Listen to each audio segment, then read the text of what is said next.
राष्ट्र बनेगा, हमारी मांगे पूरी होंगी, हर हाल में होंगी, इसको रोकने वाला कोई पैदा नहीं हुआ। या हम दो हमारे दो हिंदू लोग, और ये कहते हम दो हमारे गिन लो। ऐसे तो कुत्ते बिल्लियां भी पैदा करते हैं, कोई फर्क नहीं है फिर उनमें और इनमें। आने वाले 10 साल तक मोदी पक्का, उसके बाद योगी पक्का। अगर योगी आ गया तो सोचो क्या होगा। अगर योगी आ गया तो सोचो क्या होगा। एक एक की पतलून गीली हो जाएगी। ओवैसी के पास है क्या? कुछ भी नहीं है। एक चाटा अगर मैंने ओवैसी को मार दिया डूब जाएगा सारा। जय श्री राम, जय श्री राम। खाएंगे गलत तरीके से, ये जान के बुलवा रहे हैं, जानबूझ के बुलवा रहे हैं।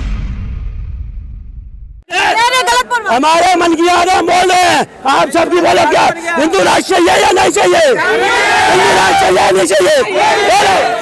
इस देश का बहुसंख्यक आज देश में अपने अस्तित्व की लड़ाई लड़ रहा है।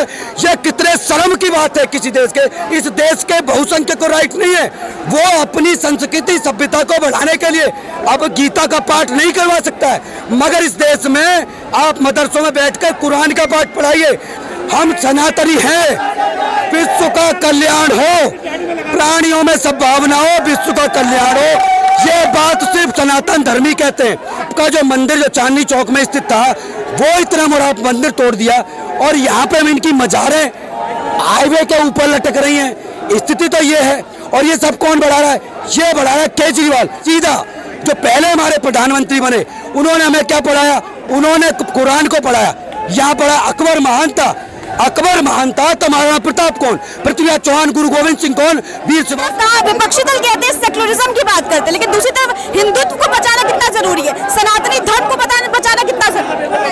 देखो, विपक्षी दल कुछ भी कहे, हमें उससे कोई मतलब नहीं है। हम कोई ऐसी टिप्पणी नहीं करना चाहते। हिंदू राष्ट्र बनेगा, हमारी मांगे पूरी होंगी, हर हाल में होंगी, इसको रोकने वाला कोई पैदा नहीं हुआ। क्या समझे? विपक्षी कुछ भी कहे, आज विपक्षियों को पता है कि हिंदू सोया नहीं है। हर मेरा सनातनी योद्धा, हर मेरा सनातनी भाई जाग चुका है, और इसी तरह जाग गए। हमारी मांगे, हम ये नहीं कहते कि अगर होंगी कि नहीं होंगी, हमारी मांगे पूरी होंगी, हर हालत में होगी। जय श्री राम, जय श्री राम। इसमें जनसंख्या नियंत्रण कानून की बात की, लेकिन ऐसी जो साहब है वो कहते हैं कि बच्चे तो अल्लाह की देन होते हैं। हाँ, तो बच्चे अल्लाह की देन, वो कहते हैं ना, वो कहते हैं हम दो हमारे दो हिंदू लोग, और ये कहते हम दो हमारे गिन लो। अब ये बताओ कैसे गिने भैया, हमारे तो समझ में नहीं आता। तो अल्लाह की देन, फिर अल्लाह ये करे ना, अल्लाह राशन भी बच्चों के साथ भेजे, अल्लाह राशन भी बच्चों के साथ भेजे। अल्लाह की देन का मतलब नहीं होता बच्चे पैदा करके उनको पंचर लगवाना या गली गली में छोटे छोटे काम करना छोड़ देना। ये बच्चे पैदा करना बेकार होता है। बच्चा वो पैदा करो जिसको आप अपने धर्म के बारे में अपने ज्ञान दे सको, उनको कुछ सिखा सको। ऐसे तो कुत्ते बिल्लियां भी पैदा करते हैं, कोई फर्क नहीं है फिर उनमें और इनमें। जो हिंदू राष्ट्र के खिलाफ आएगा, जो हिंदुत्व के खिलाफ आएगा, जो 100 करोड़ हिंदुओं को भी हिंदू राष्ट्र घोषित करने में जो बीच में आपदा लाएगा, हमारे खून में गर्मी की कोई कमी नहीं है। वो कुछ लोग अब हमें डराएंगे, वो टाइम निकल गया। अब माननीय मोदी जी या हिंदू राष्ट्र घोषित कराने के लिए हर वो कदम उठाएंगे। आने वाले 10 साल तक मोदी पक्का, उसके बाद योगी पक्का। अगर योगी आ गया तो सोचो क्या होगा। अगर योगी आ गया तो सोचो क्या होगा। एक एक की पतलून गीली हो जाएगी। वो वैसे जब मंच पे चढ़ रहे तो कहते कि इस बार उत्तर प्रदेश का मुख्यमंत्री मुस्लिम नेता होना चाहिए। देखो, ओवैसी को कुछ भी बोलने दो, कुछ चंद लोग बोल लेते हैं अपने आप को कुछ अपने वोट एकत्रित करने के लिए। है क्या उसके पास? ओवैसी के पास है क्या? कुछ भी नहीं है। एक चाटा अगर मैंने ओवैसी को मार दिया डूब जाएगा सारा, डूब जाएगा। इतना समझे, मेरे सामने आके दिखा दो ओवैसी, अगर टिक जाए सारे को छोड़ूंगा नहीं। अगर हिंदुत्व के खिलाफ बोल गया छोड़ने वाला नहीं। इसका हर हिंदू जाग चुका है, दीप जल चुका है, दीप जल चुका है। उसमें तेल डालते रहो और हिंदुत्व की रथ को आगे बढ़ाते रहो। जय श्री राम, जय श्री राम। एक तरफ केंद्र सरकार जो है हिंदू की बात करती है, हिंदू राष्ट्र की बात करती है, तो वही बात नहीं। अरे हमें कहा डर है, अरे हम कहा डर है। ये दिखाएंगे गलत तरीके से, ये जान के बुलवा रहे हैं, जानबूझ के बुलवा रहे हैं। हमें कोई डर नहीं मारा। मैं फांसी पे भी लड़ने को तैयार हूँ, चलने को तैयार। मुझे गलत बुलवा बुलवा रहे हैं तुमसे जानबूझ के। हमारे मन की आग है, गलत बोल रहा हूं। हमारे मन की आग है, बोल रहे हैं आप सबकी। बोलो क्या हिंदू राष्ट्र चाहिए या नहीं चाहिए? हिंदू राष्ट्र चाहिए या नहीं चाहिए? बोलो किसकी आग? भारत देश की हर हिंदू में आग चाहिए। कुछ नहीं चाहिए, कुछ नहीं कमजोर कर रहे। छोड़ो आप इस बात को। शांत क्या तुम बड़ा चला कोई बात बुलवा रहे उल्टा सीधा। कौन बुलवा रहे? और क्या बुलवा रहे हो तुम सीधे उल्टा सीधा। क्या गलत कह रहे हैं? हिंदू राष्ट्र कह रहे हैं, आप तो गलत कह रहे हैं। हिंदू राष्ट्र लाना है, 100 करोड़ हिंदू एक तरफ हो जाएगा। भैया आज नहीं बोलेंगे तो कब बोलेंगे? भैया आज नहीं बोलेंगे तो कब बोलेंगे? अभी नहीं, आज नहीं बोले कब बोलेंगे? हमारे 9 राज्यों में हिंदू अल्पसंख्यक हो चुके हैं। भारत माता की, भारत माता की। राकेश टिकैत भी कह रहे हैं कि दिल्ली को, लखनऊ को दिल्ली बनाएंगे, क्या कहेंगे आप? राकेश टिकैत को एक बार लखनऊ के जाओ तो सही, पता लग जाएगा। वहाँ की जनता ही नहीं छोड़ेगी उन्हें, वहाँ की जनता ही उनके खिलाफ है। वो सिर्फ बोल रहे हैं दिल्ली में, वो भी केजरीवाल के दम पर। अगर दिल्ली में केजरीवाल की सरकार नहीं होती तो ये भी टिकते नहीं। लखनऊ थोड़ी दूर जाके तो देखो। मतलब केजरीवाल उसका समर्थन कर रहा है? कोई समर्थन है, वो तो खुला कहता है। उसके सारे बंदे कहते हैं कि हम उसके साथ हैं, हम हर उस सीए का समर्थन। बताओ जो भारत देश के खिलाफत कर रहे हैं उसका समर्थन। किसान यूनियन, अरे किसानों को तो देखो, तुम ये देखो तो हम तुम्हें खिला के रहे हैं, हम नहीं खाएंगे, हमें पहले 3 कानून वापस करो। अरे क्यों? पहले देखो तो सही इसके अंदर है क्या। देखो तो कहता है हम राजनीति नहीं करते, हम तो किसानों के हक के बात। इलेक्शन क्यों लड़ा था वो? क्यों इलेक्शन लड़ा था? हार गया था, जमानत भी नहीं, जब क्यों इलेक्शन लड़ा था? बताओ। उसकी अगर प्रॉपर्टी देखोगे तो आप हिल जाओगे। इतनी प्रॉपर्टी है उसके पास, बांट कर नहीं देता किसानों में। हर किसान में थोड़ा थोड़ा क्यों नहीं होकर देता? सिर्फ अपनी जेब भरने के लिए कर रहा है राकेश टिकैत, और कुछ नहीं। राकेश टिकैत के ऊपर तू है, तू यूपी में हम भी चुनाव लड़ेंगे। लड़ लो ना, किसने बोला? कांग्रेस नहीं लड़ती, 36 पार्टी लड़ती, एक पार्टी और आ गई। एक तरफा बीजेपी जीतेगी, एक तरफा बीजेपी आएगी, एक तरफा आएगी मोदी जी, योगी जी, एक तरफा आएंगे। जय श्री राम, जय श्री राम। नहीं, बिल्कुल सही है। आप ये देखिए कि इस देश की स्थिति है क्या। आज देश की स्थिति ये है कि इस देश में जो इस देश का बहुसंख्यक है उसकी स्थिति अपने देश में ऐसा हो गई जैसे वो प्रवासी है। उसे कभी कश्मीर से भगाया जाता है, कभी केरल से भगाया जाता है, कभी मेरठ से भगाया जाता है, कभी मुजफ्फरनगर से भगाया जाता है। आपको बता दें किशनगंज बिहार में, अररिया में, कटिहार में, पूर्णिया में, नवादा में, बिहारशरी में बिहार की स्थिति ऐसी बना दी, झारखंड की स्थिति बदल रही है, असम की स्थिति बदल रही है। इस देश का बहुसंख्यक आज देश में अपने अस्तित्व की लड़ाई लड़ रहा है। यह कितने शर्म की बात है किसी देश के। और यह क्यों हुआ है?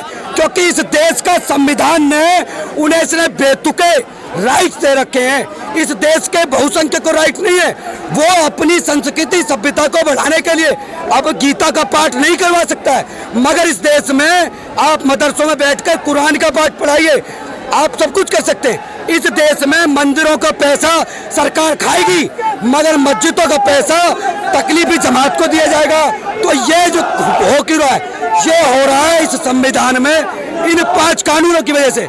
समान कानून होगा तो इन लोगों को हम ये चाहते हैं बराबर का अधिकार, बराबर का अधिकार का इनको अधिक अधिकार है, तो इन अधिकारों को खत्म करने की जरूरत है। और हम किसी को भगाने की बात नहीं करेंगे, हम समान रूप से चाहते हैं। हम सनातनी हैं, विश्व का कल्याण हो, प्राणियों में सद्भावना हो, विश्व का कल्याण हो। ये बात सिर्फ सनातन धर्मी कहते हैं।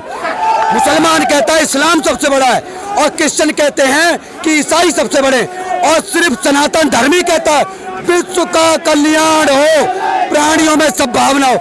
ये हम चाहते हैं। हमने सरकार से मांग रखी है, हम दो हमारे दो तो सबके दो हो। भाई देश में जनसंख्या बढ़ रही है ना, उस जनसंख्या से नुकसान है सबको। कुछ लोगों को बहुत दिक्कत है, कुछ लोग कहते हैं कि तो भगवान की देन होती है, अल्लाह की देन होती है। इस पर किस बात का कानून लाना चाहिए? जी, आपने एक बात कही कि वो अल्लाह की देन है, ऐसा आपने कहा है। तो मैं कहता हूँ अगर अल्लाह की देन है तो सरकारी सुविधाएं जो इनकम टैक्स से दी जाती हैं वो कहाँ से आएंगी? रोजगार कहाँ से आएगा? सड़क पे वो बच्चा चलेगा, वो पेड़ काटेगा, मकान बनाएगा तो पेड़ काटेगा, हवा ऑक्सीजन लेगा, वो किसका अधिकार लेगा? वो आपका और हमारा अधिकार लेगा। जो व्यक्ति ईमानदारी से, अपने ईमानदारी से 2 बच्चे वाला ईमानदारी से टैक्स पे करता है, किस लिए? डॉक्टर बनेंगे, हॉस्पिटल बनेंगे, सड़क बनेंगी, रोजगार मिलेगा, फैक्ट्री लगेंगी, और वो पैसा कहाँ जाता है? 2 रुपए किलो गेहूँ दीजिए। 2 रुपए किलो गेहूँ क्यों खाते हो भाई?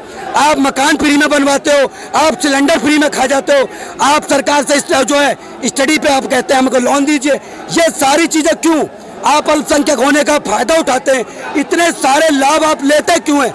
अगर आपको अल्लाह की देन है तो वो अल्लाह के ऊपर पले, वो ऊपर जाके पले, वो ऊपर रहें, जमीन पे ना रहें, वो ऊपर ही टंगे रहें। क्यों टंगे रहें? क्योंकि उन लोगों ने कहा ना ऊपर वाले की देन, तो ऊपर पालिए, हमारे ऊपर नहीं। वो लोग आप पश्चिमी जो आपका उत्तर प्रदेश है, बागपत, बड़ौद, बिजनौर, किराना, शामली, मुजफ्फरनगर, पूरा अमरोहा, पूरा रामपुर तक, अलीगढ़ तक, बुलंदशहर तक खत्म। किशनगंज, अररिया, कटिहार, पूर्णिया, बिहार का उधर का एरिया निकचैंग जिसे कहते हैं, खत्म। ऐसा क्यों? हमारे लोग प्रवास क्यों कर रहे हैं? ये कश्मीरी पंडित वहां से भगा दिए गए, ऐसा होता क्यों है?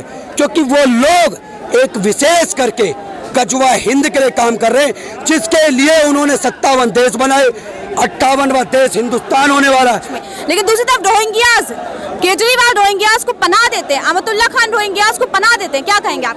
देखिए मुख्यमंत्री, अभी मैंने एक बात कही थी कि मुख्यमंत्री केजरीवाल जी के लिए विशेष करके संदेश है, या तो वो 8% के लिए जी लें।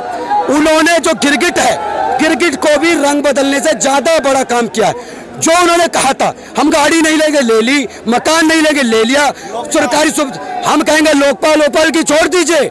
उन्होंने कहा कि हनुमान चालीसा का पाठ कराएंगे हिंदुओं के लिए, एक बार करा के सरकार बना लिया, हज हाउस बना दिया उन्होंने। तो वो हज हाउस, वो तो तकलीफी जमात के लोगों को पैसा देते हैं, वो तो यहाँ पे जो है मौलाना साद जैसों को बढ़ावा देते हैं, वो तो एक मस्जिद के लिए 44,000 रुपए देते हैं, मौलाना की 22,000 तनख्वाह तकलीफी जमात के।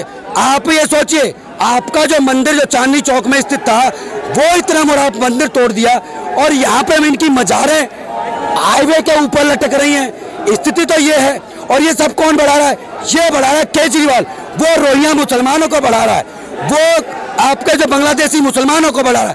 हमारा साफ संदेश ये है, या तो आपको भी इनके साथ जाना पड़ेगा, वरना इस देश के बहुसंख्यक जो धर्म राष्ट्र हैं, मेरा कहने का मतलब धर्म राष्ट्र ये है, हम सनातनी, हमने कभी भी किसी का जो है किसी तरीके से हमने दबाने का काम नहीं किया, मगर इनके लिए हमारे पास जगह नहीं है। हमारे दिल में जगह थी।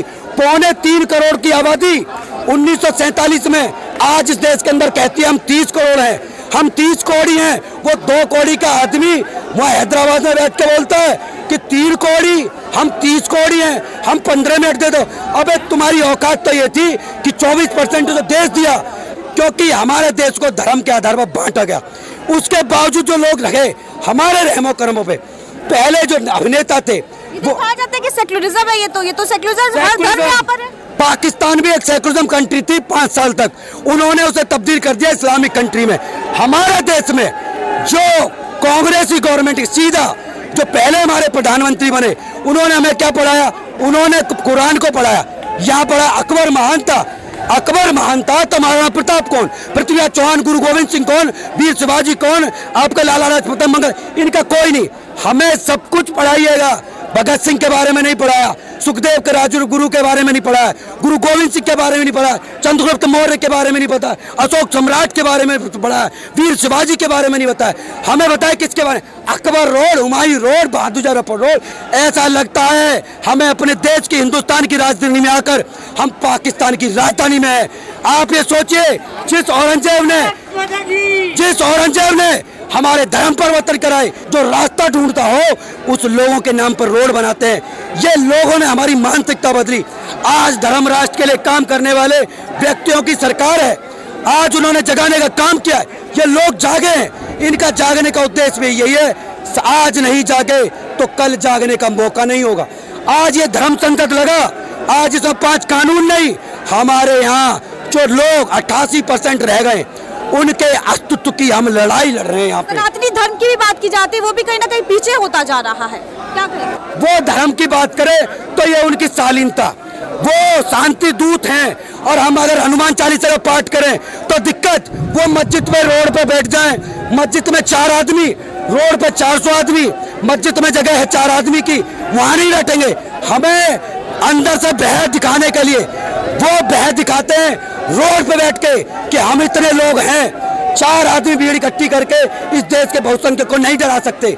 इस देश में उत्तर प्रदेश की बात की जाए, हमारे मुख्यमंत्री योगी आदित्यनाथ हो या आपका असम के मुख्यमंत्री, उन्होंने सीधा सीधा कहा कि आज देश में जाग रही हैं चीजें, बहुत सारी चीजें बदल रही हैं और उसी को बदलते हुए आज हमारा साफ उद्देश्य रहा कि आज हम इस कानून के साथ साथ हमने सरकार से मांग की, हम दो हमारे दो तो सबके दो हों, और जो 2 बच्चों से ज्यादा पैदा करे उसकी सरकारी सुविधाएं, उनका वोटिंग राइट, और जो गजवा हिंद के लिए काम कर रहे हैं ना, उनके लिए विशेष करके अनुरोध ये है सरकार से, अगर कोई तीसरे बच्चे चौथे बच्चे पैदा है तो दंपति को उठा के जेल में डाला है।